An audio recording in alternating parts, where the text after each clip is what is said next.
You weren't sent here to survive. You were sent here because someone inside this prison knows things that cannot exist outside it. Routes that aren't on any map. Names that were never written down. Orders that were never officially given. If he speaks, the prison doesn't collapse.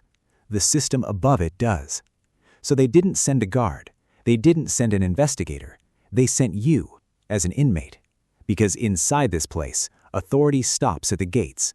Everything deeper than that is controlled by something else. Your job is simple. Get inside, climb the structure, reach the target, finish it, and leave. But there's one problem. Prison systems don't work like that. You don't climb them. You get pulled deeper. And once the system starts using you, it doesn't let you go. Level 1. The new inmate. Level 1 begins the moment you enter, not when the door closes, when people start watching. You sit in intake under bright lights that make everything feel exposed. Concrete walls, metal bench, no noise that matters, only movement. 3 inmates across from you, not speaking, but observing. They don't look at you directly, they don't need to. They're not looking for who you are, they're looking for what you are. Your posture is wrong, too controlled, too stable. You adjust, drop your shoulders, slow your breathing, let small imperfections appear. But adjustments are also signals. You stand when your number is called. Too fast, you catch it too late. One of them notices. Not your movement, the correction after it. That's worse, because now you're not just new, you're aware. And awareness doesn't belong at level 1. You are handed a uniform, gray, neutral, meaningless. You take it with both hands. Another mistake, too compliant. You correct it, too late again. Everything becomes data. You are not inside the prison yet, and the prison is already building a version of you. The cell block is louder, men talking, metal doors, a television no one is really watching. But beneath all of that, there's structure. Who stands where? Who doesn't move? Who others avoid? You don't stare, but you see enough. That's another problem. You see too much. You lower your gaze slightly. Not submissive, just tired. Tired is safer than alert. You're placed in a temporary cell. No cellmate. That's not luck. That's delay. No one has decided what you are yet. You sit on the bunk. Neutral position. Standing is wrong. Lying down is worse. Sitting buys time. A voice from across the corridor. Fresh one. Not a conversation. A label. You don't react. Too controlled again. You soften it. Too late. The tray arrives. You wait. Mistake. You eat. Too carefully. Another mistake. You correct. Again. Too late. That's when it becomes clear. Level 1 is not about survival. It's about classification. Everyone is trying to decide what you are, and you don't get to choose. The first test comes quietly. A man stops at your cell. No aggression, no introduction, just presence. What you in for? You answer. Not truth, not lie, something that fits. He doesn't check the story. He checks you. Timing, breathing, reaction. Then he nods. Not approval, not rejection. Delay. That's the best outcome you can get, because delay means you're still useful. As he leaves, he says, you eat faster tomorrow. Not advice, correction. That's the real start of level 1. You are no longer just being watched, you are being adjusted, and every adjustment pulls you deeper into something you don't control. Level 2. First gang contact. Level 2 begins when you can't stay unclaimed anymore. Morning doesn't start with a signal. It starts with expectation. You pick up the tray as soon as it arrives. No delay, no hesitation. You eat faster today, not rushed, just enough to match what was corrected. Across the corridor, someone notices. Of course they do. Corrections confirm that you're learning, and inmates who learn don't stay neutral. They get pulled. The doors open. Movement begins. You step out with the others, not in front, not behind, middle. That's where decisions take longer to reach. That buys you time. In the yard, groups form without words. Lines exist without markings. People move like they already know where they belong. You don't, so you choose the safest pattern. Follow the group that looks less interested in proving something. Less noise, more structure. Structure hides information. You sit at a table. Same 3 men from yesterday. Same silence. But something changed. There's space for you before you sit. Small, intentional. You're expected now. That's new. You eat. Same pace as yesterday. Consistency is safer than correction. One of them looks at you, then asks, "Who you with?" Same question, different meaning. Yesterday it was curiosity. Today it's assignment.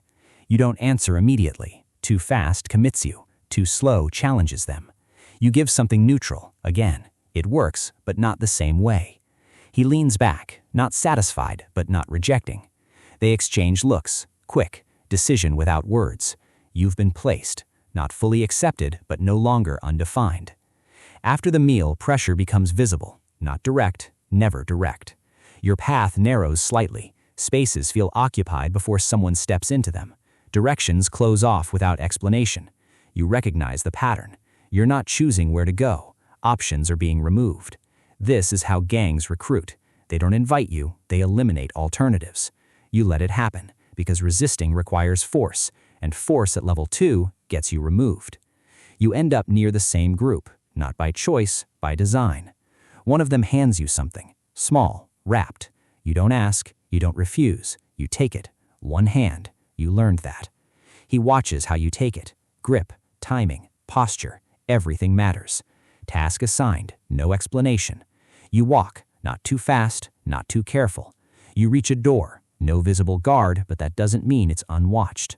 You pause, half a second, then continue. You deliver it. No words, no reaction, just exchange. You turn and leave. Simple, efficient, and wrong. Because when you come back, they're still watching, more closely now. You understand too late. The task wasn't about delivery, it was about you. How you moved, how you hesitated, how long you took. You didn't complete a job, you demonstrated a pattern, and now that pattern belongs to them. One of them says, "Sit." You sit, controlled, less clean now. You're adapting. He watches you, then says, "You move like you got a plan." That's the closest anyone has come to seeing through you, not your identity, your structure. You shake your head slightly. "I don't." He studies you, then looks away. Decision delayed again. That's still good, because delay means you're still usable. By the end of the day, one thing is clear. Level 1 was about being seen. Level 2 is about being pulled. You are no longer free to exist without direction. Every correct move pushes you deeper into a structure you didn't choose, closer to the gangs, closer to the hierarchy, closer to your target, and further from anything that looks like an exit. Level 3, Trusted Asset. Level 3 begins when they stop testing the obvious things. At level 2, they watched how you moved. At level 3, they watch what you choose. That's more dangerous, because now mistakes are not reactions, they're decisions. You wake up before the lights shift again. Not planned, automatic. Your body is adapting. That's a problem. Adaptation makes you predictable, and predictable behavior can be controlled.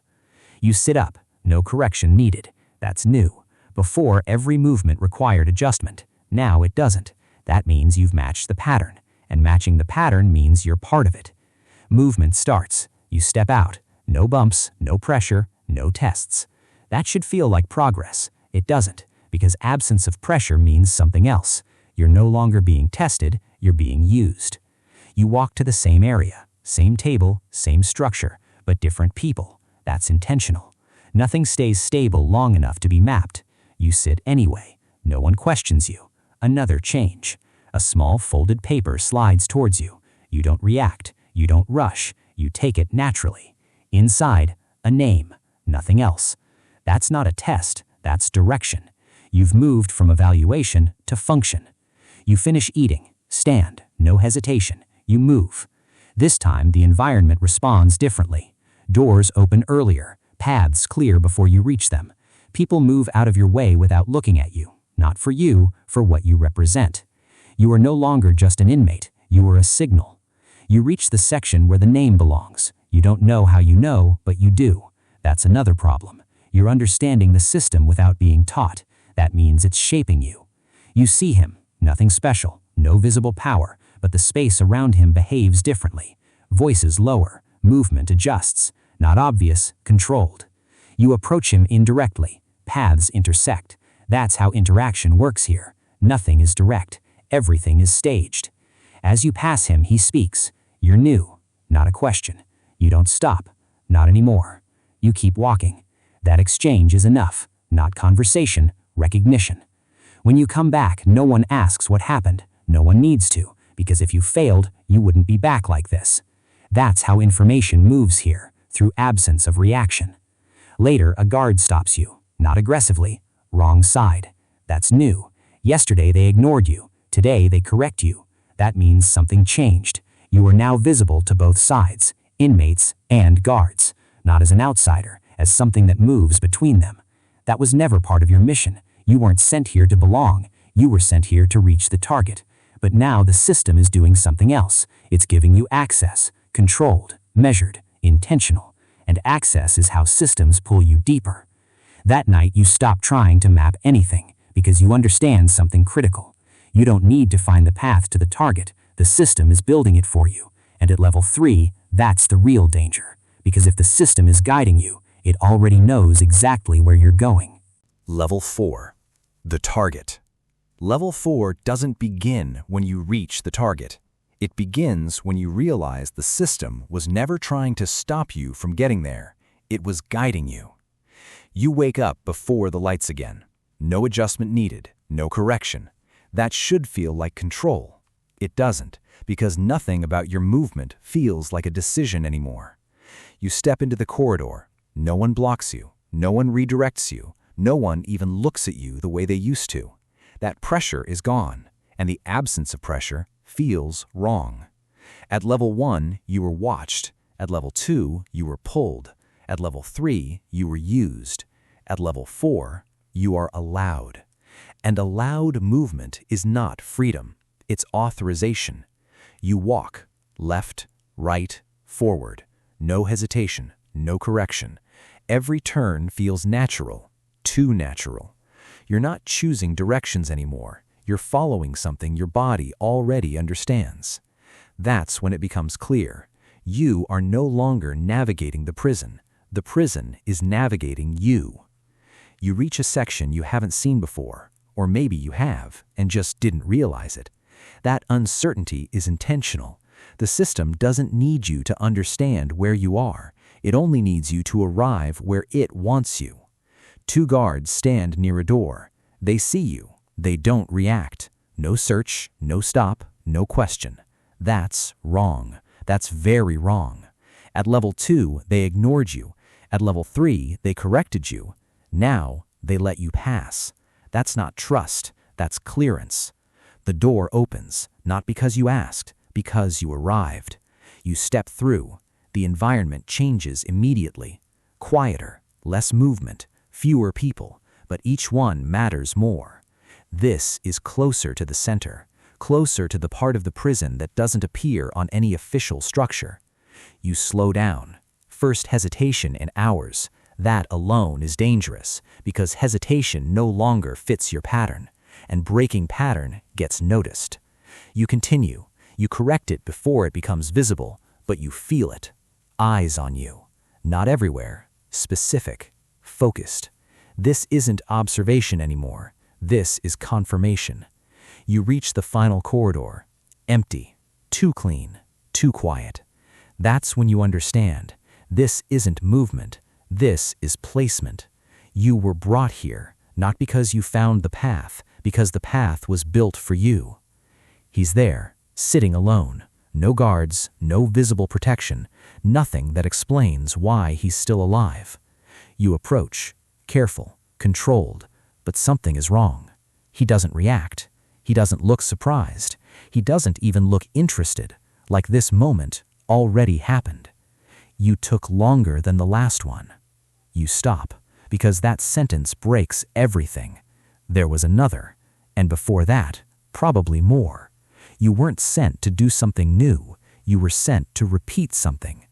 You move anyway, because the mission doesn't change, even when the situation does.